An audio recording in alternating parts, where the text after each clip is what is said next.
Hi, David from Play3r, and today I'm here with an overview of the Anidees AI-7m PC case. The case dimensions are 288 by 380 by 380 millimeters, and it has a steel, plastic and mesh bezel construction.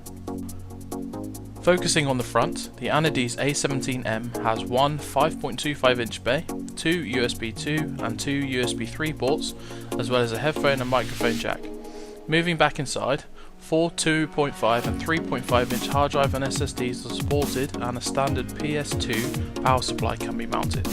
It also supports m-ATX and atx motherboards as standard and comes with 5 expansion slots.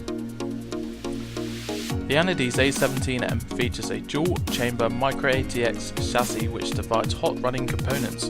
The top carries the motherboard, GPU and CPU, while the bottom supports the hard drives, SSDs and power supply. Both the top and bottom have 140mm exhaust fans pre-installed. The front of the AI-7m is fitted with a 200mm blue LED fan. That's it from me. Check out the full written review on Play3r.net. I've been Dave, and I'll see you in the next video.